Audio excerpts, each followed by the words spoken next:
All right, Andre, so you got to play Travis Strikes Again recently. I actually haven't played it since April back at PAX East, so I don't remember a whole lot about it. So could you kind of give us an overview of what the game's all about and kind of what the gameplay is looking like and how you're feeling? Yeah, so real quick, I did get to play Travis Strikes Again for about an hour, probably just a little under an hour. And in that time, I got to see two brand new games that we'd never seen before, as far as I know, being Life is Destroy and Golden Dragon GP. So in case you're unfamiliar with Travis Strikes Again, the whole conceit this time is that Travis as well as Badman both get sucked into a video game console called the Death Drive Mark II. So through this, you'll access 6 different games, all of which have their own different environments, art styles, and even different minigame-like sequences. So for instance, in one of them, being Life is Destroy, you had these world map-like sequences where you're running through a town with the camera zoomed way out as you're battling enemies while avoiding this giant skull-like head thing flying after you that if it touches you is instant death. And as you're doing this, you'll come across parts in the environment that can actually rotate like a tile in order to get to the mansion at the end. And once you do, that's when it reverts to the more normal style of gameplay where you go through the environment hacking and slashing at enemies. And then in the second game I saw, being Golden Dragon GP, again, the core hack and slash gameplay is very similar. However, the gimmick this time is the fact that you have to take part in these VR-based Tron-like races. So there's actually a VR unit inside the game, so it's kind of like a game within the game, which is all kinds of meta.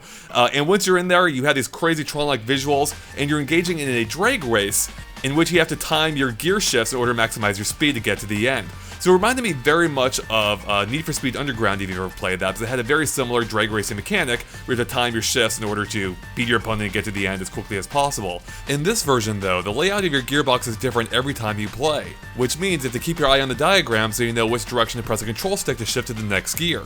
So yeah, you actually have to pull in the clutch, shift to the next gear, let go of the clutch in order to actually change gears. And you have to do that for however many gears you have.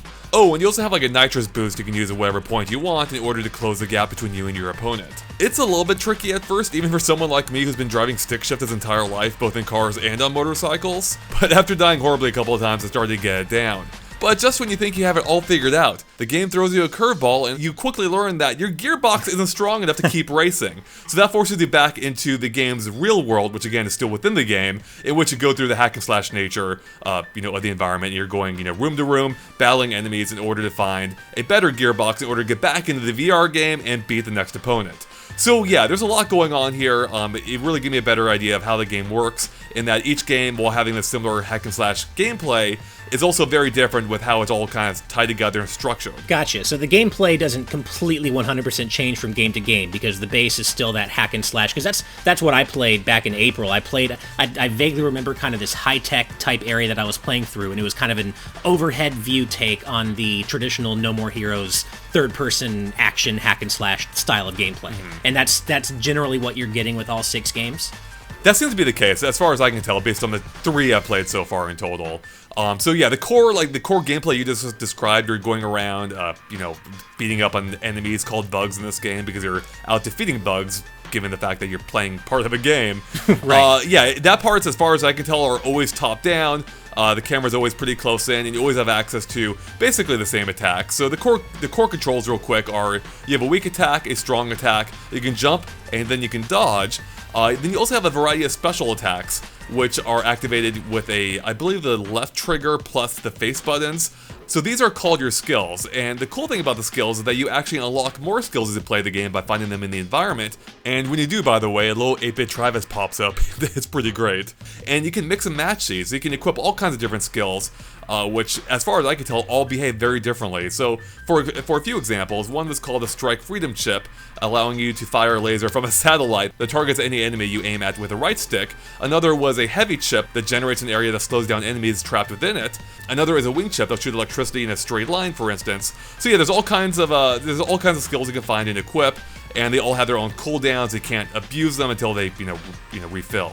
And beyond all this, you also have access to another special attack they can activate whenever your meter fills, including a special co-op version if you're playing in co-op. So this game does have drop-in and drop-out multiplayer. I was able to try it again at this event, which of course takes advantage of the Joy-Con controllers, allowing each of you to play with just one. Nice. So yeah, so the game has drop-in, drop-out multiplayer, which I got to experience with Derek a while back. And so player 1 is always Travis, if I remember correctly. Then player 2 takes the role of Badman.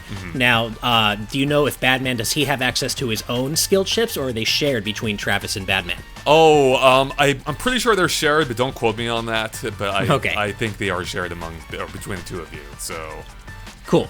Well, one of the aspects of the game that really stood out to me back when I played it that I still remember clearly is the fantastic dialogue and just the overall sense of humor the game has. And to the point where even they would do a different, like, kind of dialogue ending for every trade show that the game would appear at and kind of make some joke about where, the journalists were actually playing the game, whether it's PAX or E3 or whatever. Does that really, really kind of overt sense of humor carry over into what you played? Oh, it totally does. Like, the dialogue in this game, which is mostly told through text boxes, is really well done. So, for example, when I got a game over, Travis, just says to himself, "I'm such a loser." And you almost feel bad for the guy. And he actually does say that with through actual dialogue, not just a text box. So there is some, light dialogue peppered throughout. But yeah, the game has a great sense of humor. I mean, you save using the toilet, for instance. Well, it sounds like it's pretty exciting the way it's shaping together. Now, I know there's also an indie element in the game, correct? Something about T-shirts, and you could, T-shirts, adorned with various indie characters. Did you get to see any of that? Yeah, so they actually showed me an in-game shop, and it had a ton of different indie-themed shirts. Unfortunately, they didn't let me capture any of it, so I can only remember a couple of the ones I saw specifically. But among the ones that I can remember, we saw a Hollow Knight shirt as well as a Bit Trip shirt, and there are plenty of others in there that you can buy and wear in the game, on Travis. So that's a super cool detail that pays respect to, other game developers and other games, which is very fitting for an entire game based around being inside games. There's a lot of game stuff going on here. Right. Now, do you know if those shirts actually have any gameplay effects, or are they purely cosmetic? As far as I know, they're purely cosmetic, but I didn't, I didn't clarify that, so. Well, one thing I remember when I played the game with Derek was that the on-screen action quickly got pretty chaotic, and I know that Derek and I believe we both had trouble keeping track of our characters on screen. I think I was Badman and he was Travis. Did you experience any of that? Did it get really chaotic, and did you ever lose track of what you were doing? After Smash Bros. Ultimate, nothing really seems chaotic anymore. That is true. That problem cropped up a little bit. I didn't find it to be too difficult. I think I did get confused a couple of times during co-op, so it's not something I'm particularly concerned about at this point. But I can, I can see that happening every now and then, just with, the nature of the game. Well, based on what you played then, do you have any general, or is there anything you're specifically really excited about to experience in the final game? And conversely, is there anything you're a little concerned about going into the final game? I think overall, I actually had a really fun time playing this, and being able to take part in more of the games now, it really made me appreciate the diversity of the gameplay experience they're going for, where it's not just hack and slash action, not just mindless hack and slash action, which doesn't necessarily appeal to me a ton, even though I did find that to be fun.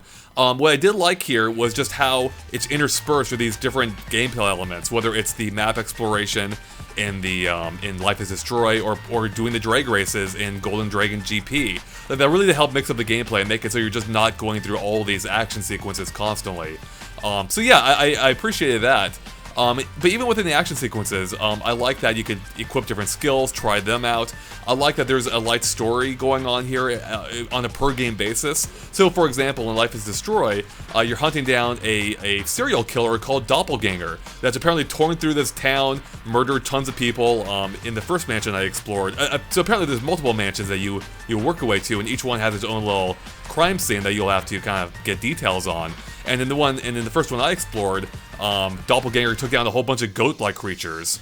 So you can talk to their spirits, find out more about what happened there. And then at the end, or at the end of this mansion, I believe, you take on a mid-boss called the Generic Sheep Man that also fills in a little bit more of the details. And then the Golden Dragon GP, you start off in this small Japanese-like room, which Travis actually drew a comparison to some manga he had read. It's a real-life manga that actually exists. And as you're in this room, you keep getting phone calls from some character that gives you tips on how to partake in the Death Drive VR game I was telling you about, the drag racing game, which again you engage in by actually putting on the VR unit.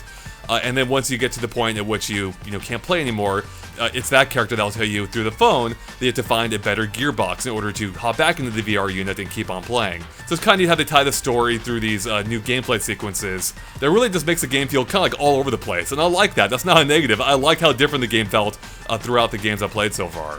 Gotcha. Now, did you play on TV mode, handheld mode, or both? And did you notice any performance issues that had you concerned?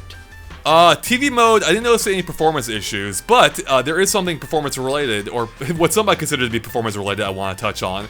And that's the fact that up to this point, I believe that in order to recharge your sword, which you have to do to really do any kind of attacks, you had to shake the Joy-Con. Now, a lot of people don't like motion controls of any capacity, so what you can do now is, instead of shaking, if you just hold in the left stick, you can now wiggle the right stick in order to refill your meter as well. So that's a nice option to have for those of you who don't like motion controls. Yeah, that also seems like kind of like an accessibility feature too. So, just for players who maybe can't shake the Joy-Con, that's a nice alternate way to be able to do that. So that's really cool. Good point. Yeah, absolutely. Nice. Well, are there any other general points you wanted to touch on before we wrap up here? Not too much. I mean, based on what I played, I had a good time. It gave me a better idea of how the game kind of works in general, with how, each game seems to be very much its own thing while sharing the core same gameplay. And again, I like that it's not just mindless action. Not that the core action is mindless, but it doesn't turn into just pure mindless action, in that it does, kind of present this diverse experience. And it has me eager to see what else is in there. Which, by the way, the developer or the representative did tease that there are a lot more things that they haven't talked about, including in this preview event. So I am looking forward to what else they may have to show. Cool. Well, I think we don't have to wait too long, because if I remember correctly, I think the game comes out on January 18th. Is that correct? That's right. It's super soon. So yeah. We're just over a month out then. Pretty exciting, right? Yeah, exactly. Well, then, I think we're about done here. So thank you guys so much for watching, and as always, if you enjoyed this video, please hit that like button, subscribe to our channel, and follow us on social media using the links in the video description below.